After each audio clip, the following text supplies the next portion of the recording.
Nuestro último ponente, que es Alfredo Muñoz. Alfredo es profesor de la Complutense en Madrid y of Counsel de CK Magana Abogados y Grant Thornton.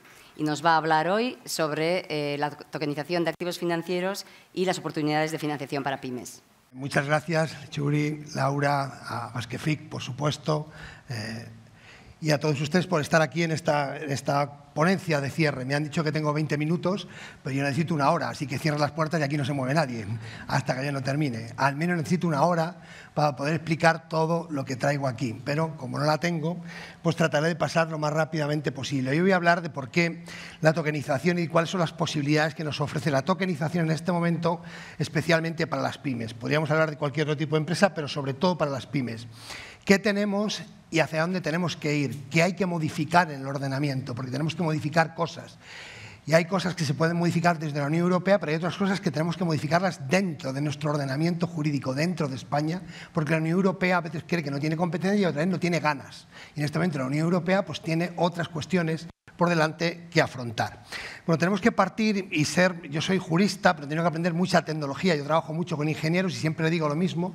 Ellos tienen un principio básico en la vida que ellos son más de pedir perdón que de pedir permiso. Y entonces ellos lo que hacen es romper cosas y luego llaman a ver quién las tiene que pagar o frente a quién hay que responder. Y yo como jurista pues he tenido que acomodarme a estos principios básicos. Entonces, ¿cuál es la tecnología de la que partimos? Nosotros estamos partiendo de la tecnología de registro distribuido. Nosotros tenemos un registro centralizado aquí, en aquel extremo un registro distribuido, y el registro distribuido nos permite muchas cosas.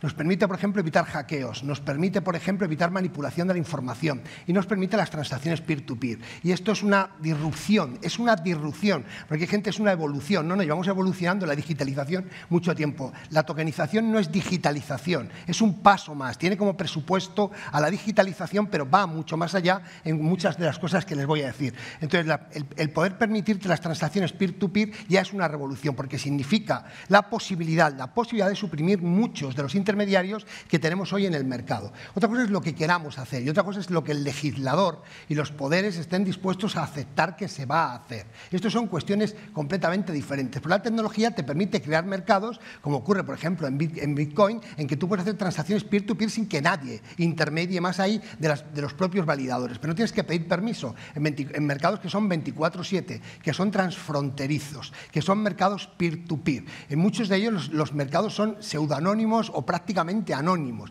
Entonces, claro, esto pues, al legislador le supone un problema. Yo ya he venido aquí a dar una conferencia hace pocos meses a las agencias forales, ¿vale?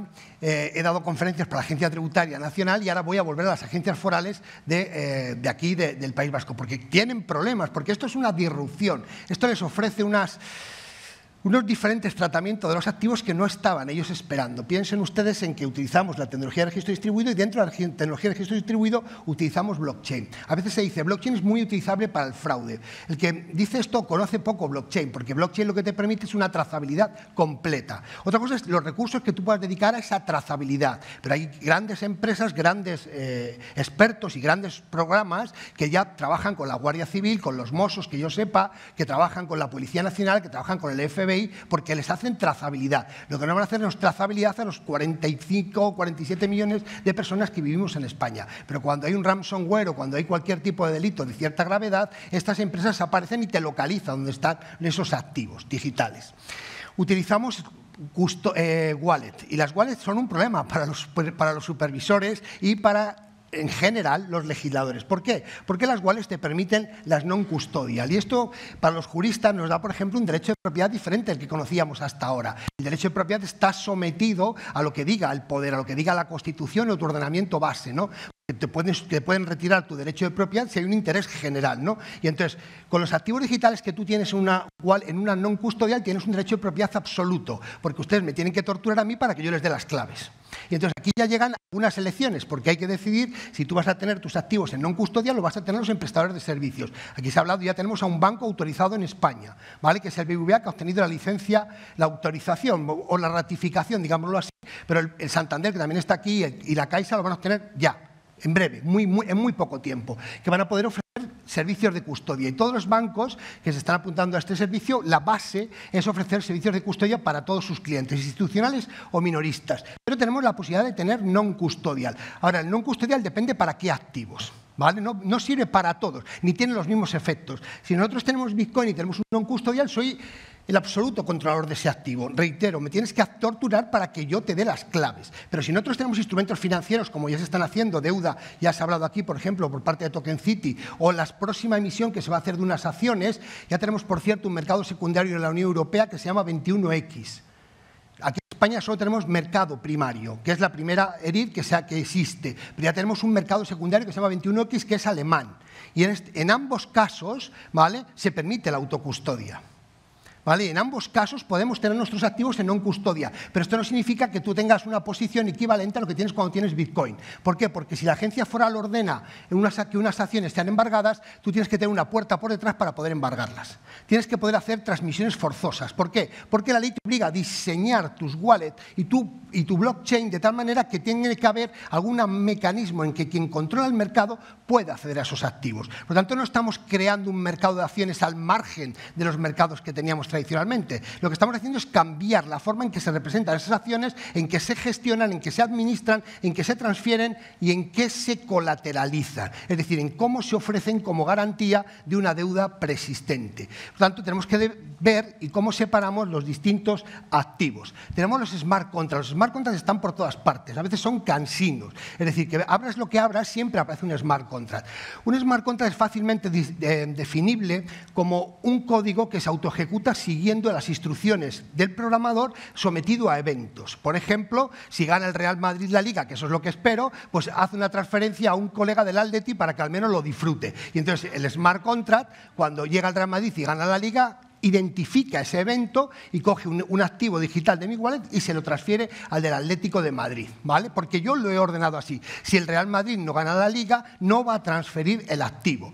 Por lo tanto, lo que tenemos es una autoejecución que nos garantiza cómo se va a hacer una prestación. Y esto, lo digo claramente, no solamente sirve para contratos, sirve para cualquier tipo de acto jurídico. Por ejemplo, estoy dando formación en un municipio grande, muy grande de España, para que se puedan hacer procedimientos administrativos con smart contract. Y, por lo tanto, automaticen procesos. No estamos solamente en el ámbito de la empresa privada, sino que automaticemos procesos. Por lo tanto, si tú te saltas un semáforo y un agente de la autoridad pone una multa, automáticamente se inicia un proceso que se automatiza. Y ya no tienes que estar revisándolo, porque los smart contracts lo van a hacer por ti. Puedes enviar correos con smart contract, puedes recibir notificaciones. Según sea el sentido de la notificación, actúas de una manera o de otra. Los smart contracts no son inteligencia artificial, lo dejo claro, son procesos de automatización, ¿de acuerdo? Bien, los smart contracts tienen unas sustanciales diferencias con los contratos regulares. Podemos decir, oiga, pero es que necesitamos programar. Olvídense de programar, antes he hablado de programar. ¿Por qué? Porque la IA ya te programa. Y la IA es capaz de transformarte documentos en lenguaje natural a lenguaje de programación. Y hay una IA, por ejemplo, china, en la que no solamente te transforma un contrato de lenguaje natural en lenguaje de programación, sino que te analiza cuáles son los problemas que plantea ese contrato. Y si tú se lo enseñas en lenguaje natural, te lo complementa. Y te dice, la norma de tu país es contraria a esta cláusula. Incluso es capaz, si tú le introduces una base de datos de jurisprudencia, de buscarte sentencias que interpreten ese contrato. ¿Vale? Entonces, hay que entender que los smart contracts son procesos de automatización, pero a veces los combinamos con inteligencia artificial. Porque los smart contracts son ejecución, pura ejecución. Y esto para los mercados es tremendamente eficiente. ¿Por qué? Porque asegura y convalida las transacciones. Cuando nosotros le hacemos hazme un settlement, una liquidación, te lo va a hacer, siempre que todos los activos estén on-chain. Cuando llegamos a la tokenización, pues nos damos cuenta de que prácticamente podemos tokenizar todo. Todo lo que nosotros queramos. Podemos tokenizar cualquier tipo de activos.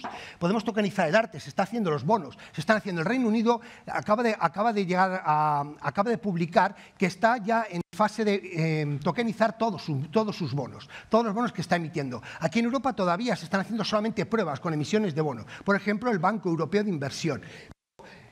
Hay una regulación que ya nos permitiría tokenizar toda la deuda, la de las comunidades autónomas, la del Estado, la de la Unión Europea. Podríamos hacer tokenizaciones colectivas, tokenizaciones europeas y tener una plena transparencia. El problema tradicional de las titulizaciones, de la falta de transparencia de las titulizaciones que aprendimos en el año 2008, se subsana completamente si tú lo haces con tecnología blockchain. Porque puedes, por ejemplo, en una titulización hipotecaria, determinar cuál es el índice de fracaso de cada una de las hipotecas que integran el bloque de la titulización. Mientras que el gran chollo del año 2008 es que las titulizaciones se vendían como AAA cuando la mayoría de los activos que integraban eran basura. Eran triple C. Eso ya tú puedes distinguirlo y determinar cuando alguien deja de pagar y esa información se inserta en la titulización que está tokenizada. Podemos tokenizar commodities de cualquier tipo. Los mercados de Londres de lingotes están tokenizándose en este momento. Por tanto, no es algo que aparezca aquí como algo caprichoso. Reino Unido, piensen ustedes que es uno de los países que más ha fracasado con una separación. O sea, ha sido peor que cualquier otro divorcio. Es el que más ha perdido con la separación. Y por eso trata de convertirse en una potencia mundial a nivel de los instrumentos, de los activos tokenizados en general. Y entonces están buscando toda la regulación posible y convertirse en mercado para atraer todo tipo de innovación. El proceso de tokenización es coger cualquier activo, verificar titularidad, posesión, cuáles son las cargas, etcétera, y convertirlo en un token que pueda ser distribuido, enajenado, colateralizado, gestionado. Todo esto desde, sencillamente, mi iPhone. No necesito ningún otro tipo de instrumento. Solamente necesito mi iPhone para gestionar todo tipo de activos, como ahora lo puedo hacer con los criptoactivos tradicionales que conocemos como criptomonedas. La tokenización, esto se me acaba el slide y sigo hablando de beneficios. Ahí lo tienen ustedes como... Basquefic tiene la presentación, pues se la pueden ustedes revisar. Hay muchos beneficios en la tokenización. Y me voy a quedar con alguno de ellos que es muy importante. Por ejemplo, el de la programación. Podemos tokenizar todos los tokens. Ya cuando programamos todos los tokens, o algunos tokens, lo que estamos diciendo es insertar dentro del token o alrededor del token smart contract. Y por lo tanto, que el token actúe como le diga el smart contract. Por lo tanto, podemos hacer una emisión de acciones y pagar los dividendos en función de lo que le diga el smart contract. Podemos legitimar a un socio para el acceso a una junta y hacer lo que le diga el smart contract. Yo hago pactos parasociales con acciones tokenizadas internamente, vamos a dejarlo ahí. Y entonces hago pactos parasociales porque externamente no podría, porque tendría que venir una ERIR o una infraestructura de mercado para decir la tokenización es plena. Pero sí lo puedo hacer con acciones o con participaciones a efectos internos cuando todos los socios lo aceptan. Y lo que hago es recoger el pacto parasocial vinculado a los tokens. Por lo tanto, el reparto de beneficios cuando altera las reglas tradicionales de la ley de sociedades de capital se hace según lo que hemos fijado en el smart contract y todos los socios han decidido aceptar. Y por lo tanto nos evitamos el coste de litigar, porque el gran problema del pacto parasocial es que la gente lo incumple y te dice, si quieres que cumpla, me tienes que dar más pacto parasocial, me tienes que dar más beneficios. Con el pacto parasocial en un smart contract, el smart contract se cumple y ya le dice al otro, si tú quieres ir a litigar porque crees que el pacto parasocial es nulo, litiga tú y asume el coste de litigar. Lo asumes tú, lo interiorizas. Por tanto, vamos contra el incumplidor. Y entonces la programación nos permite hacer todo, porque podemos vincularlo a cualquier tipo de token. Por ejemplo, aquí se ha hablado del token dinerario, pero luego están los atributos del token. Y los atributos significa vincular el token a una característica de la persona, de tal manera que si esa persona tiene un derecho, por la condición que sea, el atributo del token va a mediatizar la aplicación de las prestaciones. Por ejemplo, si tú tienes cualquier tipo de privilegio en una sociedad o en la adquisición de unos activos, ese atributo va a ir vinculado a tu token. De tal manera que si tú transmites el token, el atributo se queda. Pero si tú adquieres el token se vincula a tu atributo y, por lo tanto, se especializa. Y esto se automatiza en todo tipo de transacciones. Ya tenemos, aparte de TokenCity y de muchas otras plataformas que ya venden sus servicios de tokenización, ya tenemos grandísimas plataformas de tokenización que te hacen casi todo el proceso, salvo el regulatorio. Cuidado con el regulatorio porque ya tenemos un sistema ordenado y regulado. Cuidado. Pero ya tenemos, por ejemplo, a Binance, que es el principal exchange del mundo, que te ofrece servicios de tokenización plena. Pero acaba hace una semana de aparecer Amazon, con uno de los custodios más importantes del mundo que se llama Fireblocks, y ya ofrece servicios de tokenización. Por lo tanto, ¿para qué? Para que tú ya no tengas que preocuparte de la tecnología. Sencillamente, tú lo que tienes que decir es qué quieres tokenizar, cuál es tu proyecto. Pero cuidado con el ámbito regulatorio, no porque yo sea jurista y quiera buscar negocio, no. Digo que cuidado con el regulatorio, porque el regulatorio está por todas partes. Antes del año 21 esto era la ley de la selva y entonces había un grado de innovación desmesurado también incluso en las estafas. Había innovación por todas partes. Ahora tenemos menos innovación incluso en las estafas porque tenemos una regulación. Para tokenizar instrumentos financieros necesitas, por ejemplo, tener una licencia.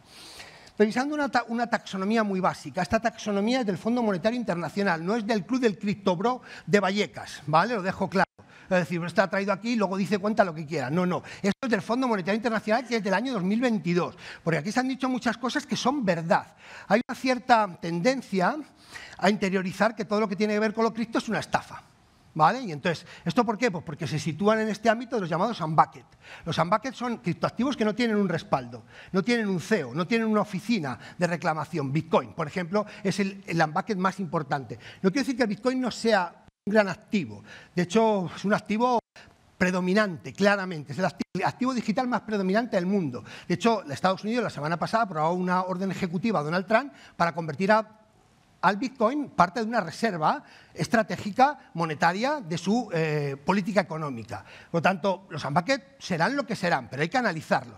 Ahora, no tienes un deudor, por eso no son instrumentos financieros. Su pretensión inicial, me dirán que por qué hablo tan deprisa, es que me he tomado 2 cafés ahí en el intermedio y ya me he ido. No, me hablo tan deprisa porque se me va el tiempo y hay muchas cosas que decir. Los unbucket tienen el problema de la enorme volatilidad que tienen. Suben y bajan constantemente porque no tienen un respaldo detrás, no hay un deudor detrás, no tengo un oro detrás, no tengo un deudor, no tengo una sociedad que los avale. Entonces, su pretensión inicial era ser, sobre todo Bitcoin, era ser un instrumento que creara un sistema de pagos paralelo al oficial, porque eso se crea en el año 2008 y empieza a circular en el año 2009 con toda la crisis económica que tenemos aquí en España, que nadie vendía un piso ni nadie lo compraba un piso y todos los bancos tenían nada más que pisos, más que depósitos incluso, pues entonces en esa situación de crisis aparece Bitcoin como una alternativa. Pero luego han ido creándose muchos, hay yo creo unos 24.000 unbucket, ¿vale? Por todo el mundo. Muchos de ellos son pura estafa y muchos de otros son meme coins. O sea que pues es como comprar una moneda conmemorativa pero sin valor. Pero si tú lo compras, te sometes, tú lo asumes. Es lo que ha pasado en Argentina, con lo que se llama el memecoin de Libra. Tú has comprado un activo que no tiene una pretensión ni tiene un proyecto. Pero aquí, por ejemplo, también estaría Ethereum. Ethereum, por ejemplo, es el gas que se paga para construir dentro de Ethereum, Ether. Se paga como gas, como fees, para construir dentro de Ethereum. Por lo tanto, es muy importante. Pero es altamente volátil. Como es altamente volátil, aparecen las stablecoins. Y las stablecoins son criptomonedas que se referencian a otro activo. Y entonces aquí empiezan a aparecer algunas de un potencial enorme. La más importante del mundo se llama Tether, que está ahí el símbolo de arriba. Y Tether tiene una capitalización de 150.000 o 160.000 millones españoles de dólares. ¿Vale? 150.000 o 160.000 millones de dólares. En Europa está prohibida. Somos la leche. Tenemos una innovación brutal. Tan brutal que hemos prohibido el principal stablecoin, medio de pago cripto del mundo en estos momentos. Y lo hemos prohibido porque exigimos demasiadas cosas, ¿no? Demasiados resultados. Ahora, esto es digital. Esto es todo tokenizado, esto es transfronterizo y, por lo tanto, la Unión Europea ha decidido, se puede hacer custodia en Europa, no hay problema, lo que no puede hacer es hacer ofertas. No puede un exchange ir a vendértelo, ni Tether puede hacer ofertas dentro de la Unión Europea, pero tú sí puedes ir a Tether a comprarlo. Y por eso se está utilizando en comercio internacional. Y se utiliza en países que tienen una moneda muy débil, por ejemplo Venezuela, por ejemplo Argentina, por ejemplo el Líbano. Países con una debilidad económica y monetaria muy frágil, y entonces se utilizan stablecoin. Aquí hemos empezado a crear stablecoin en euros. La más importante es, el 90% del mercado está en dólares. Ya hemos creado algunas en euros, algunas se ha hablado aquí. La segunda más importante se llama USDC, y ya ha creado una stablecoin, un euro digital, perdón, un dinero electrónico tokenizado en euros que tiene su licencia en Francia. En Europa hemos creado 2 tipos de stablecoin. Uno que se llama dinero electrónico tokenizado, que es donde tenemos los 7 proyectos y donde está esos que digo que son dinero electrónico tokenizado, como el de USDC, y luego los tokens referenciados activos. Y esta es una segunda fórmula muy regulada, ¿eh? Ha habido una hiperregulación. Los tokens referenciados activos son stablecoin que en lugar de referenciarse a un activo se referencian a una cesta de activos. La regulación es bastante exhaustiva, tan exhaustiva que hay 0 proyectos en la Unión Europea. Y esto empezó el 30 de junio. 0 proyectos en la Unión Europea. ¿vale? Porque somos defensores de la innovación. Entonces, hemos innovado tanto que hemos creado una nueva prohibición. La prohibición es hacer un régimen tan abusivo que ni Dios suscriba ningún proyecto de stablecoin aquí. Hemos creado una nueva fórmula de prohibición en la Unión Europea. Entonces, como yo le he dedicado mucho tiempo a estudiarme los ARTs, pues de vez en cuando me acuerdo del Parlamento Europeo, de la Comisión, porque han hecho una regulación que es inviable. No hay un modelo de negocio que encaje ahí. Ese es el gran problema. ¿Por qué hay tanto miedo a las stablecoin? Porque están las Big Tech. Y las Big Tech son las que te invaden el mercado europeo y empiezan a meterte stablecoin en dólares. Y eso hay pánico, hay terror absoluto a que venga un Google, a que venga un Apple, a que venga un Facebook, a que venga un Twitter y te meta una stablecoin en dólares y empecemos a olvidarnos del euro. Y por eso ha habido prohibiciones a todo lo que no sea claramente representado en un euro, en una relación 1 a 1. Y al otro lado están las CBC. Las CBC son Central Bank Digital Currency, monedas digitales de Banco Central, el euro digital. Estábamos estudiando el dólar digital y el euro digital. Llegó Donald Trump y dijo: prohíbo el dólar digital. Lo prohíbo, lo dice así. Se prohíbe en una orden ejecutiva. Dice: yo quiero lanzar stablecoin globales. Porque claro, es que si tú juegas con las Big Tech, yo también juego a ese juego. Claro, es como jugar con los mejores jugadores del mundo contra un tercera. Pues es que es normal. Si tú tienes Big Tech, no tengo miedo a nada. ¿Qué tenemos en Europa? Regulación. ¿Qué hemos hecho? Pues tirar por el euro digital. Y el euro digital queremos tener un instrumento que nos sirva de contraposición a las stablecoin. Y antes se ha dicho, no, pero el euro digital no va a estar en DLT. Esto empiezo a dudarlo. Y empiezo a dudarlo porque si tú quieres competir con las stablecoin de Trump, tú tienes que tener esto en DLT, porque si no, no sirve para nada. Y esto se ha prometido por parte de la presidenta del Banco Central que en octubre va a estar tomada la decisión y que la decisión va a ser favorable a favor del euro digital. Y el euro digital será euro de Banco Central metido encapsulado en un token que será programable. El Parlamento Europeo está tramitando un proyecto de reglamento en que dice no se podrá programar por parte del Banco Central Europeo, pero sí se podrá programar o utilizarlo como activo colateral en programación por parte de los particulares. A este lado están los utilities. Esto está regulado bajo MiCA, Reglamento de Mercados de Criptoactivos. Los utilities son acceso a un derecho a un bien de la entidad emisora. Y a su lado están los securities. Estos son los instrumentos financieros. Por tanto, esto no tiene nada que ver con esto. No tiene nada que ver con los unbanked. Aquí hay un derecho de crédito contra una entidad que lo emite y aquí contra la entidad que ha emitido el instrumento financiero. Fíjense que aquí hay una zona limítrofe que se hace en línea discontinua. Por tanto, los que tienen carnet de conducir ya saben que se puede pasar de un sitio al otro sin que te sancionen fácilmente. Cuidado. Porque este sistema tiene una regulación y este tiene otro. Y antes Gloria ha hablado de ello. Aquí se ha creado una zona que tenemos que estudiar. Ayer se produjo la publicación en español de la guía por parte de la ESMA, por lo tanto está publicada ya en español, está publicada en inglés desde el 17 de diciembre y en español se ha publicado a todas las lenguas oficiales de la Unión Europea, porque se ha creado aquí una zona para la posible inversión en proyectos sin que te constituyas en security. Y esto, como ha dicho muy bien Gloria, abarata considerablemente los costes, porque esto te permite ir a un secundario como Binance, como Bit2Me, como Coinbase, sin la emisión, más allá de un white paper que tienes que hacer a la emisión del principio. Por lo tanto, aquí estaríamos en la inversión en una empresa, en una sociedad, eres un accionista, compras deuda de una empresa, incluso un préstamo participativo, aquí estaríamos, compras servicios o compras bienes, y aquí estaríamos en una zona en la que tú vas a financiar la producción de esos bienes o servicios. Y esto tenemos que definir todavía, porque de hecho ni siquiera esa guía ha entrado en vigor, va a entrar en vigor en el mes de junio, a los 60 días en el mes de mayo, desde ayer. ¿Vale? Y entonces que se publicó. Y entonces esta zona la que tenemos que definir. Pero esto sí está bien definido y la CNMV me consta porque ha participado en la elaboración de esta guía que la va a interiorizar, vamos a tener posibilidades de hacer cosas que antes eran inviables. Porque antes, en cuanto tocabas la deuda, la participación en una sociedad, ¡ras!, tenías que venir aquí, automáticamente. Y ahora hemos creado aquí una zona que ya el Fondo Monetario Internacional, no el Club de Criptobros de Vallecas, sino el Fondo Monetario Internacional, ya vio en el año 2022. Y aquí tenemos los NFT tokens. Y los non-fungible tokens son tokens que representan activos individuales. Y esto pues ahora se ha dedicado en muchos casos al fraude, a representar obras de arte digital, que en realidad ni tenías la obra de arte digital ni tenías esos famosos monos digitales que ustedes habrán visto en series y que al final pues había mucha estafa. Pero los NFTs, por ejemplo, nos servirían, no sé si aquí hay un registrador o notario, por favor, que me perdone, servirían, por ejemplo, para representar derechos reales de inmuebles. Si la regulación nos permitiera tokenizar los registros de la propiedad o nos permitiera utilizar el token como forma de acceso al registro de la propiedad. Pero como todavía eso no lo tenemos, lo que sí que vamos a tener en breve es la tokenización de documentos comerciales transferibles. Por ejemplo, el conocimiento de embarque, que se puede utilizar en todo el comercio marítimo. La carta de porte, los pagarés, las letras. Esto ya está regulado por parte de Reino Unido y de Francia. Y aquí en España, el grupo de trabajo de la Cámara de Comercio Internacional, de la que hay algún integrante aquí de Bilbao, y yo soy miembro, he tenido la fortuna, hemos presentado una propuesta que está como posible introducción de una enmienda en el anteproyecto de ley que es lo que se llama de modernización y digitalización de los mercados, que en este momento está a punto de ser aprobado como proyecto y presentado por el Gobierno para el Parlamento. Pues hay una propuesta para regular, como NFTs, todos los llamados documentos comerciales transferibles. Esto es el dinero. Antes decía JJ, a mí me interesa el dinero. A mí también tengo 3 hijos y un perro que come más que yo, así que el dinero siempre me ha interesado, ¿vale? Estos son el mercado de dinero y empezamos a tener ya alternativas de dinero tokenizado porque efectivamente son esenciales. Si queremos tokenizar tenemos que hacer que las transacciones sean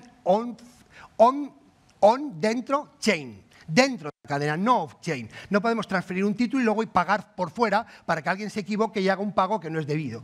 Las transferencias on-chain nos van a permitir hacer mercados en que todo es nativo, todo está interiorizado. Y aquí ya tenemos, por ejemplo, pues, la posibilidad de tener stablecoin. El dinero tokenizado, el dinero electrónico tokenizado, o los depósitos bancarios. Por ejemplo, aquí ya hay bancos en Europa que están ofertando depósitos bancarios. Hay mercados en el régimen piloto que van a pagar con dinero tokenizado. Y el Banco Central Europeo, que no pierde comba, ¿vale?, porque quiere estar en todas partes, ha dicho, tan pronto como no sea posible, vamos a tener una CBDC, un euro digital mayorista, para hacer liquidaciones en mercado en dinero de Banco Central, para que no se pierda ni un céntimo y quede trazabilidad. Por lo tanto, el centro de todo el dinero tokenizado es esto. Y en esta imagen del Deutsche Bank ya pueden ver ustedes cómo cada uno de los dineros que tenemos tiene su correspondiente dinero tokenizado. El euro en efectivo tendrá el euro digital, este es el gran problema. Los bancos, digan lo que digan, no lo quieren, lo dejo claro, porque es un alto competidor, porque esto está respaldado por el Banco Central y si a mí me dejan tener euros digitales y tengo miedo de mi banco, me llevo mis depósitos al euro digital. Por lo tanto, para los bancos esto no es bueno y puede que para los ciudadanos tampoco. ¿Vale? Lo que no sé es cuál es la alternativa europea frente a los Estados Unidos. Y este es mi gran miedo, y lo confieso. No lo sé, porque si empiezan a llegarte alternativas de pago minorista a tu WhatsApp, o a tu Twitter, o a tus redes sociales, el efecto red es brutal. Y inmediatamente empezamos a pagar todos en otro tipo de moneda. Y luego tenemos el wholesale, que es la mayorista, que nos serviría para liquidación. Esta va a existir y seguramente este año lo vamos a tener. Luego tendríamos los depósitos tokenizados, que ya se ha hablado de ellos. Nuestro depósito con la garantía del Fondo de Garantía de Depósitos, el importe, incluso aunque lo subas y lo tokenices. Y aquí tendríamos el dinero electrónico tokenizado, porque no tenemos más stablecoin en Europa que el dinero electrónico tokenizado. 0 proyectos para el resto de supuestos. 0. Bueno, llegamos a DeFi. Tengo que explicar DeFi rápidamente. DeFi es la innovación. Aquí esto es la ley de la selva. Aquí cada uno hace lo que le da la gana, pero funciona. Entonces, ¿cómo funciona? Pues da miedo. ¿Por qué? Porque es tremendamente eficiente. Y en DeFi, tú lo que haces es llegar, pedir financiación o utilizarlo como servicios financieros y tiene una garantía enorme. ¿Por qué? En DeFi tú creas una blockchain. Por ejemplo, Ethereum es la más utilizada, y hay otras. Creas tus activos digitales y empiezas a prestar servicios bancarios o servicios financieros. Y esto es código abierto. ¿Esto qué quiere decir? Que cualquiera lo puede copiar y mejorarlo. Entonces, el nivel competitivo es elevadísimo. Aquí se produce lo que se llama vampirización de plataformas. Si tú sabes de esto, llegas, copias a uno y le colocas una mejora, bajas el tipo de interés y te atraes a todos los clientes. Suelen ser anónimas, muchas, la mayoría. Y suelen estar automatizadas. Aquí no hay un señor o señora que te sonría cuando tú entras, ¿vale? Y que te dice buenos días. Será un bot. Aquí tú entras y está todo por smart contract. Y nunca, hasta ahora, en mi experiencia, he visto una sola de estas plataformas caer en quiebra. He visto estafas, las hay, pero nunca ninguna caer en quiebra. ¿Por qué? Porque cuando tú pides un préstamo, tienes que ofrecer un colateral al menos del 140%. ¿Y ese colateral en qué se entrega? En criptoactivos. Pero según vamos tokenizando, por eso digo la tokenización nos da alegría, empezamos a ver proyectos en que, por ejemplo, una tokenización de una sociedad inmobiliaria es aceptada la participación en ese proyecto en una de estas plataformas como colateral. Entonces te dicen, no hay mercado secundario, no hay liquidez, vale, no hay liquidez, pero a lo mejor cojo mis activos y los colateralizo. Y si tengo que pagar la nómina de mis trabajadores, en lugar de ir a vender mis activos, lo que hago es entregarlos aquí, me entregan un depósito normalmente en stablecoin y con ese stablecoin pago las nóminas. Y cuando pago las nóminas, viene un cliente, me paga a mí, con el cliente pago el préstamo y recupero el colateral. Esto está automatizado. Si no pagas el tiempo del préstamo, se ejecuta tu colateral. ¿Cómo se ejecuta? Por smart contract.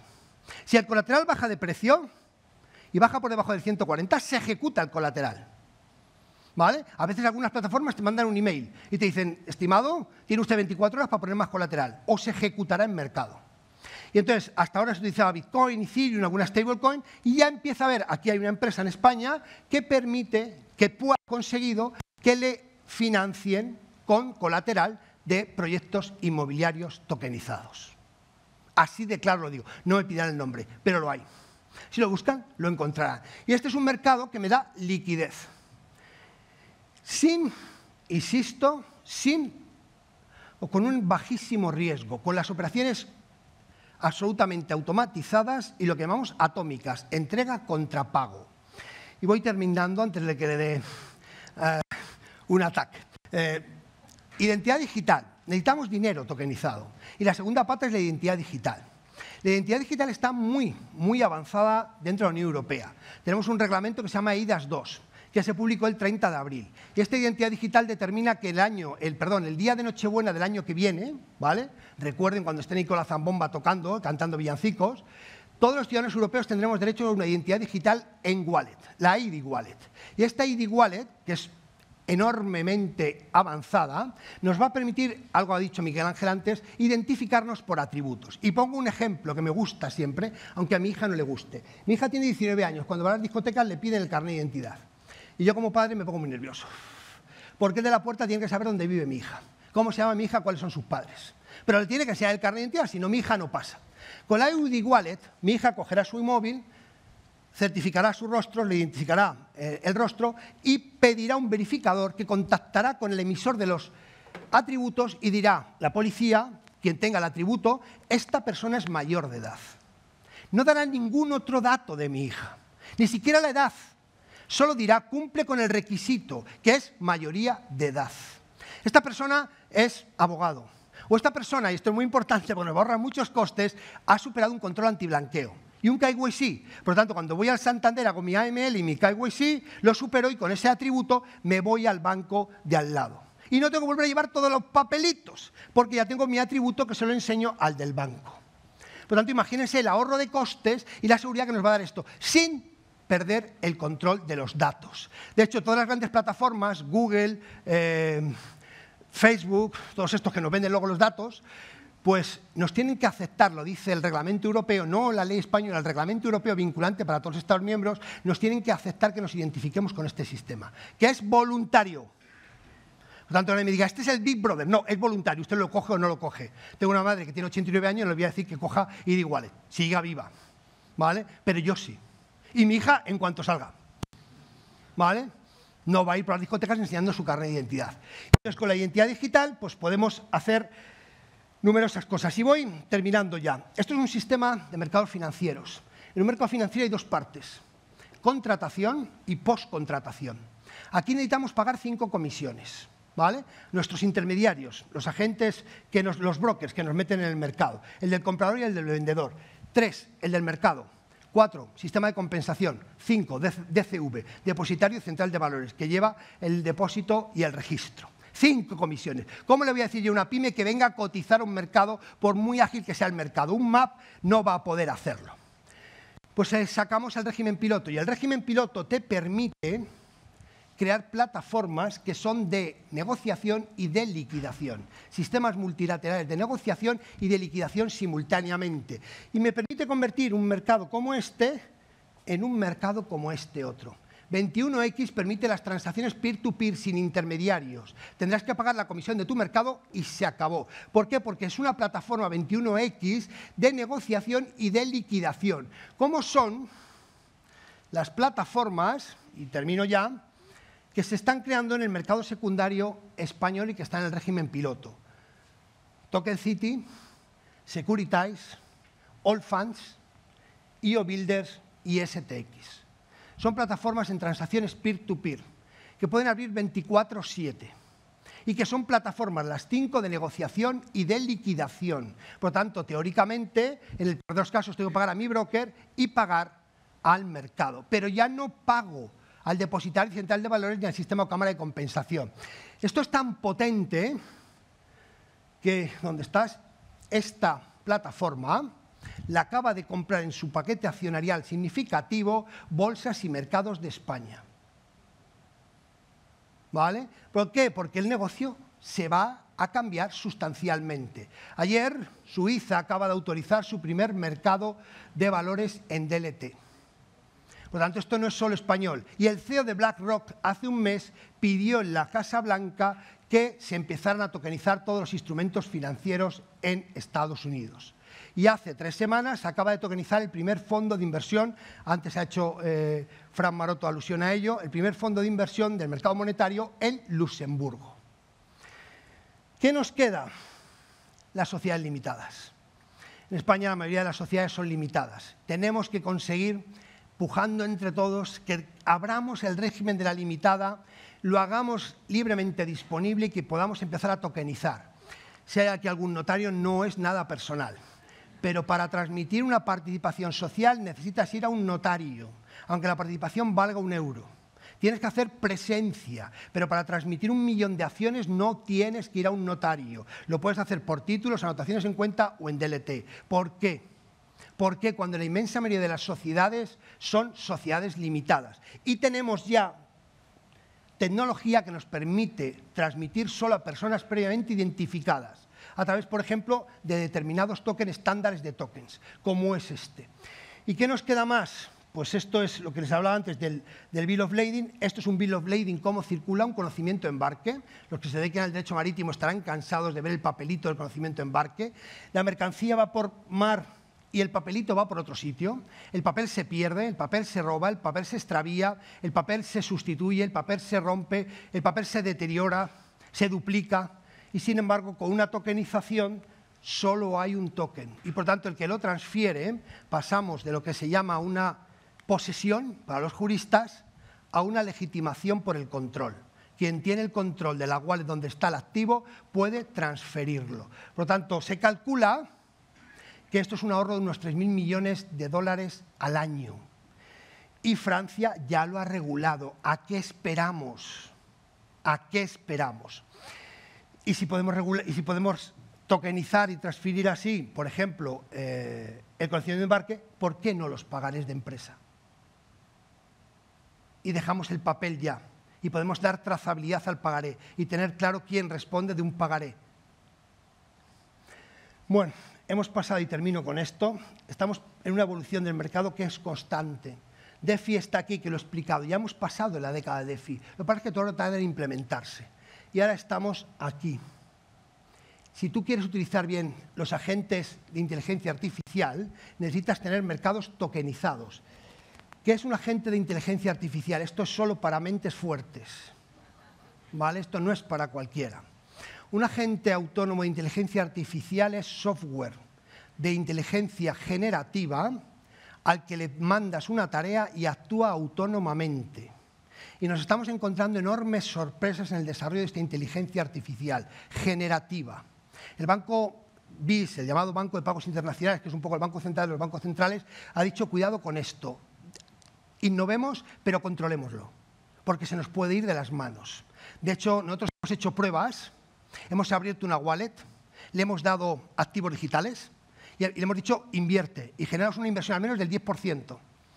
Y entonces el tipo ha empezado perdónenme la expresión, lo que hay ahí, el código que hay ahí, ha empezado a hacer hilos de Twitter para generar tendencia en la compra. Y entonces le hemos dicho, te quitamos la mitad del dinero, te sancionamos. ¿Y qué ha hecho? Ha abierto otra wallet y se ha quedado con las claves. Ya no nos las ha dado. Y cuando ha ido generando la rentabilidad, nos la ha transmitido a nuestra wallet. Y esto funciona extraordinariamente bien con activos tokenizados, porque los activos están on-chain. Por lo tanto, los mercados tokenizados son el paso previo para que esto pueda desarrollarlo. Y el BIS prevé que a finales de este año casi todas las empresas tengan gente de inteligencia en uso, porque te permite hacer enormes tareas mientras que tú estás durmiendo. Muchas gracias.